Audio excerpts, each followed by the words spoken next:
Hello friends, আসসালামু আলাইকুম। Welcome back to my channel. আজকের ভিডিওতে আমি আপনাদের সাথে গ্রাম বাংলার খুবই পুরাতন এবং ঐতিহ্যবাহী একটা খাবারের রেসিপি শেয়ার করব। আর সেটা হচ্ছে ওল কচু রান্না। আশা করি ভিডিওটা আপনাদের কাছে ভালো লাগবে। আর ভিডিওটা ভালো লাগলে অবশ্যই আমার চ্যানেলটা সাবস্ক্রাইব করে সাথেই থাকবেন। তো ওল কচুগুলো রান্না করার জন্য আমি এখানে ওল কচুগুলো খোসা ছাড়িয়ে এভাবে ছোট ছোট করে কেটে নিয়েছি। এখন ওল কচুগুলো সিদ্ধ করে নেওয়ার জন্য আমি এরকম একটা পাত্রে পরিমাণ মতো পানি নিয়ে নিয়েছি। একটু বেশি করে পানি নিয়েছি। এখন এই পানির ভিতরে আমি দিয়ে দিচ্ছি ১ টেবিল চামচ লবণ আর দিয়ে দিচ্ছি ১ টেবিল চামচ হলুদ গুঁড়া। এখন লবণ আর হলুদ গুলো দিয়ে দেওয়ার পরে এখন আমি একটু নেড়ে-চেড়ে মিশিয়ে নিব। তারপর এখন এর ভিতরে একটু পানিটা গরম হয়ে আসলে দিয়ে দেব আগে থেকে কেটে ধুয়ে রাখা ওল কচুগুলো। ওল কচুগুলো দিয়ে দেওয়ার পরে এখন আমি একটা ঢাকনা দিয়ে ঢেকে এটাকে সিদ্ধ করে নিব। অনেক সময় আছে যে ওল কচুগুলো রান্না করার পরে এইগুলো খাওয়ার সময় কিন্তু গাল চুলকায়। এজন্য আগে থেকে যদি এগুলোকে সিদ্ধ করে নেন তাহলে কিন্তু কোনোভাবে আর গাল চুলকানোর সম্ভাবনাই থাকে না। তো দেখুন আমার ওল কচুগুলো সিদ্ধ করা হয়ে গেছে। এখন আমি একটা স্ট্রেনারের সাহায্যে এগুলো পানি ঝরিয়ে উঠে ঠান্ডা পানিতে খুব ভালোভাবে ধুয়ে নেব। এখন আমি একটা কড়াইয়ে পরিমাণ মতো তেল দিয়ে নিয়েছি। আর তেলটা কিছুটা গরম হয়ে গেলে এখন আমি এর ভিতরে দিয়ে দিচ্ছি কিছু পেঁয়াজ কুচি। পেঁয়াজ কুচিটা দিয়ে দেওয়ার পরে এখন আমি নেড়ে-চেড়ে কিছুক্ষণ ভেজে নিব, যতক্ষণ না পর্যন্ত পেঁয়াজটা একটু নরম হয়ে আসে। তো দেখুন পেঁয়াজটা একটু নরম হয়ে গেছে, এখন আমি কিছু বাটা মসলা এড করব। আমি এখানে ঝাল, পেঁয়াজ, রসুন, জিরা, ধনিয়া আর সরিষা বাটা দিয়ে এখানে এগুলোকে বেটে নিয়েছিলাম। তো দেখুন এখন বাটা মসলাগুলো দিয়ে দেওয়ার পরে নেড়ে-চেড়ে কিছুক্ষণ মিশিয়ে নিয়েছি। তারপর এর ভিতর দিয়ে দিচ্ছি ১ টেবিল চামচ লবণ, ১ টেবিল চামচ হলুদ গুঁড়া আর দিয়ে দিচ্ছি আমি এখানে ১ টেবিল চামচ লাল মরিচের গুঁড়া। তো এখন এগুলো আমি আবার একটা খুন্তির সাহায্যে নেড়ে-চেড়ে কিছুক্ষণ এভাবে ভেজে নিব। আর কিছুক্ষণ ভেজে নেওয়ার পরে আমি যে ব্লেন্ডারে এটাকে বাটছিলাম সেই ব্লেন্ডার দিয়ে সামান্য একটু পানি এই মসলার ভিতরে এড করে দেব।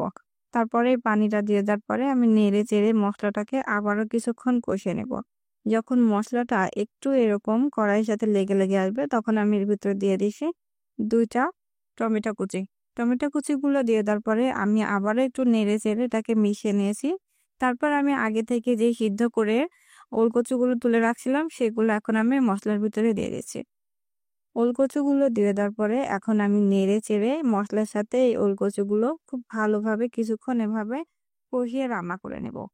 ওল কচুগুলোকে কিছুক্ষণ এভাবে কষিয়ে নেওয়ার পরে যখন ওল কচুগুলো একটু কড়াইয়ের সাথে এভাবে লেগে আসবে তখন আমি এখানে পরিমাণ মতো পানি দিয়ে দিচ্ছি। আমি এখানে একটু বেশি পরিমাণে পানি দিচ্ছি কারণ ওল কচুগুলো রান্নার পরে কিন্তু ঝোলটা আরো কমে আসে। এখন আমি একটা ঢাকনা দিয়ে এই ওল কচুগুলোকে ঢেকে ১০ মিনিটের মতো একটু রান্না করব। তো ১০ মিনিট পরে এখন দেখুন আমি ঢাকনাটা উঠিয়ে নিচ্ছি। এর ভিতরে কিন্তু আমরা ওল কচুগুলো যেহেতু আগে থেকে সিদ্ধ করে নিয়েছিলাম, তো বেশিক্ষণ আর লাগলো না। তো এখন আমি এর ভিতরে দিয়ে দিচ্ছি মাছ। আমি এখানে আজকে সিলভার মাছ দিয়ে ওলকপিটা রান্না করছি, ওলকচু। তো এখন আমি মাছগুলো দিয়ে দেওয়ার পরে জাস্ট হালকা একটু নাড়া দিয়ে আবারও ঢাকনা দিয়ে ঢেকে ৫ মিনিটের মতো একটু রান্না করে নেব। তো ৫ মিনিট পরে দেখুন ঢাকনাটা উঠিয়ে নিচ্ছি। আর এর ভিতরেই কিন্তু আমাদের ঝোলটা অনেক ঘন হয়ে এসেছে। আমি এতটুকু পরিমাণে ঝোল রাখবো। আর দেখুন ওলকচুগুলোও কিন্তু খুব ভালোভাবে সিদ্ধ হয়ে গেছে। এখন আমি ওপর থেকে কিছু ধনিয়া পাতা দিয়ে দিচ্ছি। ধনিয়া পাতাটা দিয়ে দেওয়ার পরে এখন আমি হালকা হাতে একটু নাড়াচাড়া করে দিচ্ছি। দিয়ে আমি এটাকে আবারও ২ থেকে ৩ মিনিটের মতো একটু মিডিয়াম আঁচে জাল করে নেব।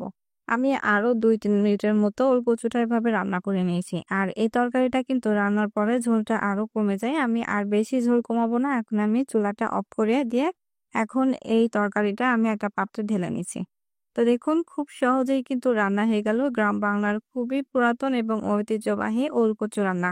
আর এই ওলকচু রান্না কিন্তু গরম ভাতের সাথে খেতে মাশাআল্লাহ অনেক মজাদার লাগে। তো এই ছিল আমার আজকের ভিডিও। আশা করি আমার ভিডিওটা আপনাদের কাছে ভালো লেগেছে। তো এই ছিল আমার আজকের ভিডিও। আশা করি আমার ভিডিওটা আপনাদের কাছে ভালো লেগেছে। আর ভিডিওটা ভালো লাগলে অবশ্যই লাইক কমেন্ট করবেন আর আপনার ফ্রেন্ডস এন্ড ফ্যামিলি মেম্বারদের সাথে শেয়ার করে দিবেন। আর এরকম নতুন নতুন আরো ভিডিও পেতে আমার চ্যানেলটা সাবস্ক্রাইব করে সাথেই থাকবেন। আজ এ পর্যন্ত সবাই ভালো থাকবেন।